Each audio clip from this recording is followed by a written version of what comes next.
शाम का वक्त भोला प्रसाद मोबाइल पर फेसबुक देख रहे थे कि उन्हें एक बैनर दिखा और बैनर पर चमकते हुए चेहरे दिखे। अपनी कामयाबी का जश्न मना रहे थे वो चेहरे। उस पर लिखा था बैनर पे कि कम वक्त में भारी मुनाफा, स्टॉक मार्केट से लाखों कमाने का आसान तरीका। भोला प्रसाद को लगा कि लाओ देखें क्या चीज है यार ये। बैनर पे क्लिक किया उन्होंने और क्लिक करते ही मौसूफ ICICI IR टीम इस नाम के एक व्हाट्सएप ग्रुप में जुड़ गए। कुछ दिन उन्होंने ऑब्जर्व किया, देखा कि ग्रुप में मार मैसेज पर मैसेज आ रहा है, कभी पेमेंट के स्क्रीनशॉट आ रहे हैं, कभी मोटी कमाई की कहानी आ रही है, मार तारीफ हो रही है, थैंक यू कहा जा रहा है एक दूसरे को। भोला प्रसाद को लगा कि यार पैरेलल कमाई का बढ़िया स्रोत है। हम कहाँ ऑफिस में कीबोर्ड तोड़ते रहते हैं। ग्रुप में उन्हें एक इन्वेस्टमेंट ऐप का लिंक मिल गया, उसका नाम था IC Max। यही वो ऐप था जिसके जरिए लोग लाखों छाप रहे थे। कैसे छाप रहे थे? स्टॉक मार्केट में इन्वेस्ट करके, ऐसा उनका दावा था। स्टॉक मार्केट में निवेश टिक, ग्रुप में एक बड़े बैंक का नाम शामिल है, ये भी टिक, लोगों के स्क्रीनशॉट हैं भैया सबूत के तौर पर, ये भी टिक। तो भोला प्रसाद का भरोसा पक्का हो गया। उन्होंने ऐप डाउनलोड कर ली, एकदम प्रोफेशनल सी ऐप, खूबसूरत सा आसान सा इंटरफेस। 10,000 रुपए से उन्होंने शुरुआत की। 2 दिन में इन्वेस्टमेंट डबल होकर के 20,000 हो गया।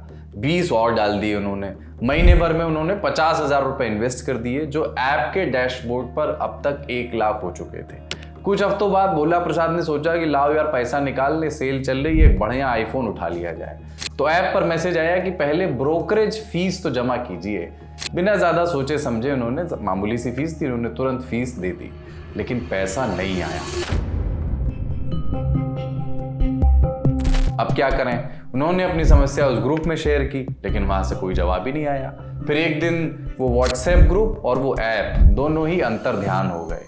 भोला प्रसाद की गाढ़ी कमाई हवा हो गई। भोला प्रसाद का ये किरदार जो है काल्पनिक है, पर कहानी असली है। और एक नहीं, ऐसी हजारों कहानियां हैं। कभी इन्वेस्टमेंट जालसाजी तो कभी बैंक डिटेल से जुड़े फ्रॉड, कभी लॉटरी का लालच तो कभी डिजिटल अरेस्ट। ऐसे अनगिनत किस्से, रोज अपडेट होते हुए हथकंडे।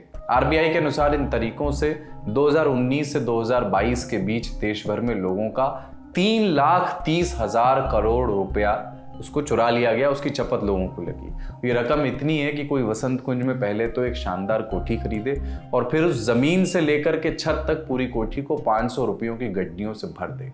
इस वीडियो में आज हम इन्हीं फाइनेंशियल फ्रॉड के तरीकों, हथकंडों पर बात करेंगे। इसको समझ लीजिए, पैसा सुरक्षित रहेगा आपका। तो आज हम जानेंगे कि ये जो फ्रॉडिये हैं, ये ऑनलाइन पैसे चोरी करने के लिए कौन कौन से तरीकों का इस्तेमाल करते हैं, मॉडस ऑपरेंडी क्या है इनका, और आप इन फ्रॉड से कैसे बच सकते हैं। नमस्कार, अपन है कुलदीप और आप देख रहे हैं जटिलता का विलोम और सरलता का पर्यायवाची, आसान भाषा में। फाइनेंशियल फ्रॉड का आधार 2 मुख्य चीजों पर टिका हुआ है। पहली भावनाएं, जैसे कि लालच, डर या भरोसा, और दूसरी फाइनेंशियल लिटरेसी की कमी, आर्थिक साक्षरता का अभाव।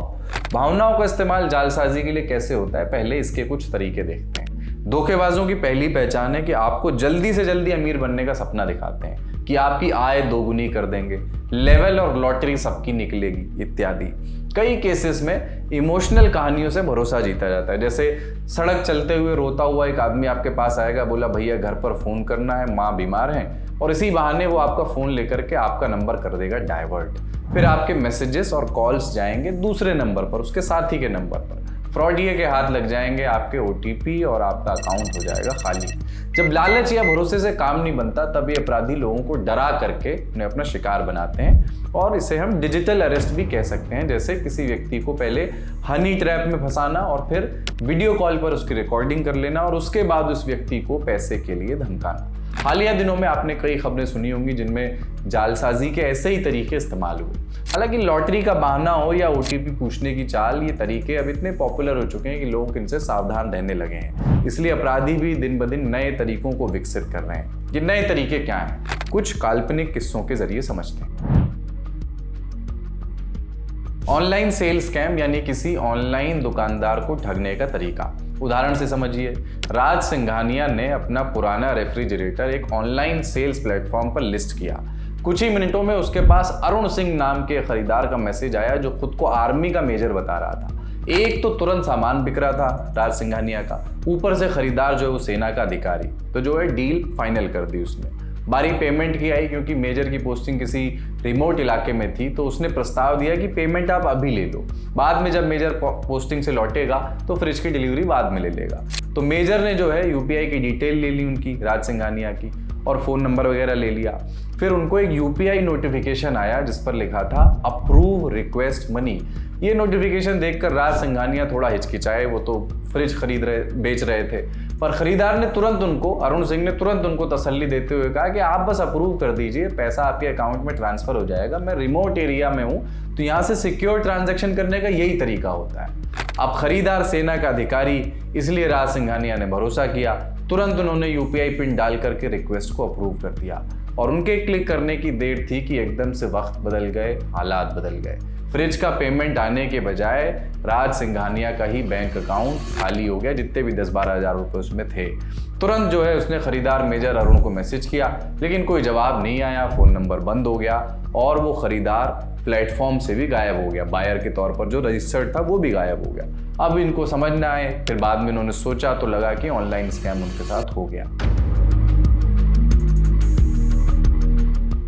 आरबीआई की एक रिपोर्ट है जो इस बारे में सावधान करती है। उसमें भी लिखा है कि ठग आपका भरोसा जीतने के लिए कोई सम्मानजनक पेशे का इस्तेमाल कर सकते हैं। इसमें स्पेसिफिकली मेंशन है कि वो अपनी पहचान सेना के अधिकारी की बता सकते हैं। ऐसा हो तो और ज़्यादा शक करें, और ध्यान रखें कि पैसा एक्सेप्ट करने के लिए कभी भी यूपीआई का पिन नहीं डालना पड़ता।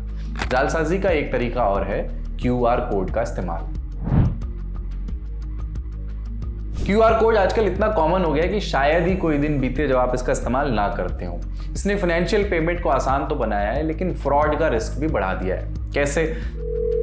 सुनीता के फोन पर अचानक एक अनजान नंबर से कॉल आया। दूसरी तरफ से एक महिला की आवाज़ थी कि मैडम, मैं फला बैंक के कस्टमर केयर से बोल रही हूँ, हमने आपके अकाउंट में कुछ असामान्य गतिविधि देखी और मजबूरन आपका अकाउंट हमें सीज करना पड़ रहा है। आपकी पहचान पूरी हुए बिना ये अकाउंट लॉक हो जाएगा, ये खुलेगा नहीं, पैसे जितने वहीं रह जाएंगे। सुनीता हैरान हो गई। उन्होंने पूछा कि भाई मैं क्या कर सकती हूँ उसको रोकने के लिए। तो तुरंत उधर से जवाब दिया गया कि हमारे नए फ्रॉड प्रोटेक्शन सिस्टम के तहत आपको एक क्यूआर कोड को स्कैन करना होगा और पिन डाल करके अपने अकाउंट को रीएक्टिवेट करना होगा वेरिफिकेशन करके। कुछ ही मिनटों में सुनीता के फोन पर एक क्यूआर कोड आ गया।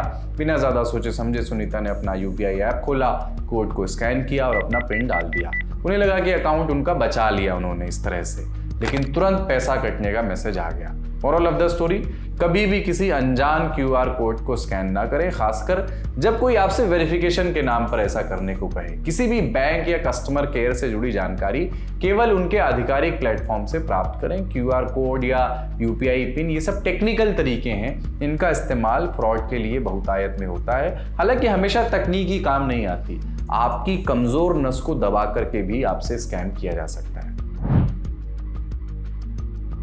अब रजत कलाल नाम का एक आदमी बेरोजगार था, नौकरी मिल नहीं रही थी। फिर उसे एक फेमस मल्टीनेशनल कंपनी में वर्क फ्रॉम होम जॉब का ऐड दिखा। उसने क्लिक किया, वेबसाइट खुली, कंपनी के बारे में तमाम जानकारियां दिखी कि अला प्रोजेक्ट, फला बिजनेस प्राइस, तमाम चीज़ें लिखी हुई थी। रजत ने जो है जॉब वाला उसमें फॉर्म खोला, अपनी इन्फॉर्मेशन उसने फिल कर दी, रिज्यूमे अपलोड कर दिया जैसा भी रिज्यूमे था।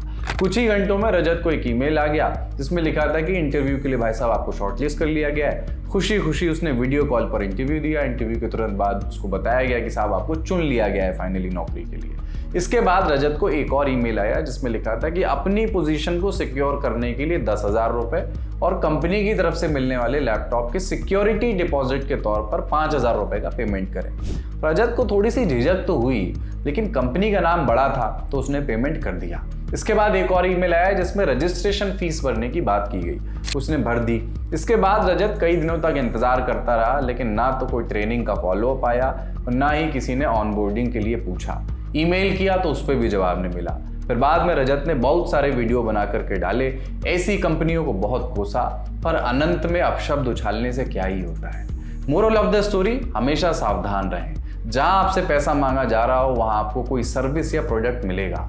नौकरी, इंटर्नशिप आदि के लिए अगर पैसा मांगा जा रहा है तो पक्का समझिए कि फ्रॉड है। ऐसे फ्रॉड करने के लिए कई अपराधी कई जबरदस्त टेक्निकल इक्विपमेंट का भी इस्तेमाल करते हैं, और इसी से जुड़ी है हमारी अगली कहानी।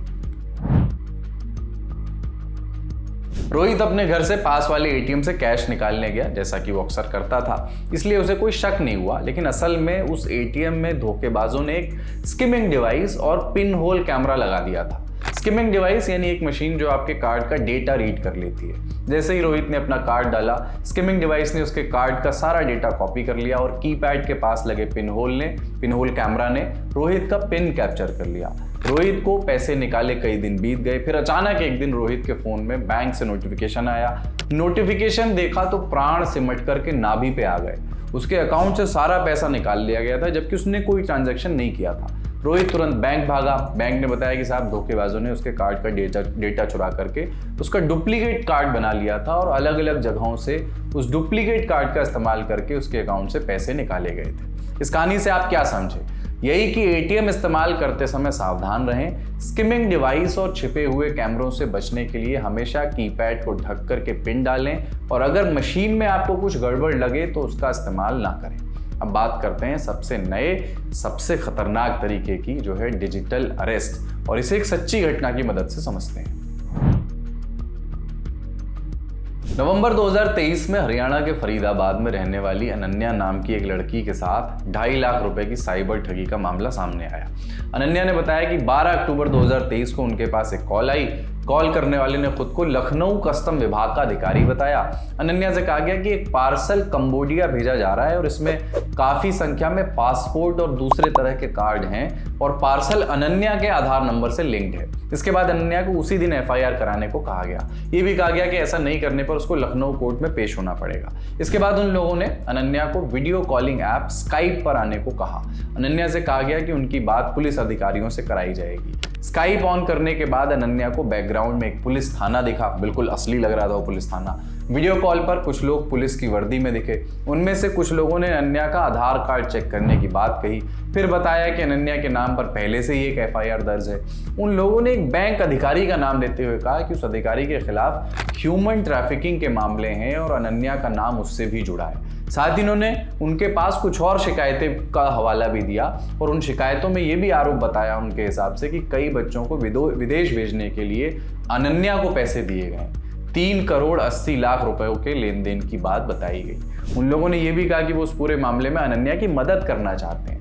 फिर अनन्या से कहा गया कि सीबीआई अधिकारी भी उसी बिल्डिंग में ही बैठते हैं। एक फर्जी सीबीआई अधिकारी ने कहा कि कुल लेन देन का 5% यानी 15 लाख रुपए अनन्या को तुरंत देने होंगे, नहीं तो उसको अरेस्ट कर लिया जाएगा। अनन्या ने जब कहा कि भाई 15 लाख रुपए तो मेरे पास नहीं है, तो उन लोगों ने फिर से मदद करने की बात की। कोई बात नहीं, हम आपकी हेल्प करने की पूरी कोशिश करेंगे। आपके मददगार बन करके वो लोग आपसे बात करते हैं। तो इस मदद के नाम पर अनन्या को डिजिटल अरेस्ट का शिकार बना लिया गया। उनसे कहा गया कि आपको अपना स्काइप बिल्कुल बंद नहीं करना है, हम आपकी आवाज़ लगातार सुनते रहेंगे। इस तरह अनन्या को 17 दिनों तक डिजिटल अरेस्ट में रखा गया। रिपोर्ट के मुताबिक अनन्या आगे की पढ़ाई के लिए विदेश जाने वाली थी। हॉस्टल की फीस के लिए उन्होंने 2.5 लाख रुपए रखे हुए थे। ठगों ने उनको ऐसा डराया कि उन्होंने वो पैसे आरोपियों के बताए हुए खाते में ट्रांसफर भी कर दिए। इसके बाद भी वो लोग अनन्या पर और ज्यादा पैसे देने के लिए लगातार दबाव बनाते रहे। अनन्या ने बताया कि उन्होंने अपने पिता या दोस्तों से पैसे मंगाए। कई दिनों की कोशिश के बाद भी जब आरोपी और पैसे लेने में सफल नहीं हुए तो उन लोगों ने अनन्या का डिजिटल अरेस्ट खत्म किए जाने की बात कही। इसके बाद अनन्या ने अपना स्काइप अकाउंट लॉग आउट किया। पूरा मामला खत्म होने के बाद अनन्या को एहसास हुआ कि असल में उनके साथ ठगी हुई है। डिजिटल अरेस्ट की ये इकलौती घटना नहीं है। इसी साल यानी 2024 के मई महीने में दिल्ली की एक महिला डॉक्टर से 4 करोड़ 47 लाख रुपए ठग लिए गए थे। और भी अनेक उदाहरण मौजूद हैं। कुल मिलाकर कहें तो देखा गया है कि तकनीक की मदद से फ्रॉड के नए तरीके लगातार इजाद हो रहे हैं, लेकिन ज्यादातर मामलों में जालसाजी के शिकार लोग बनते हैं, या तो अपने डर की वजह से या फिर अपने लालच की वजह से। दोनों पर विजय प्राप्त करें तो ठगी से भी बचे रहेंगे। और फिर भी कभी ऐसी घटना हो जाए तो cybercrime.gov.in पर रिपोर्ट करें या फिर साइबर क्राइम का जो टोल फ्री नंबर है 1930 पर संपर्क करें। आज के लिए इतना ही। ये एपिसोड लिखा हमारे साथी आकाश ने। देखते रहिए दी लल्लड़ टॉक।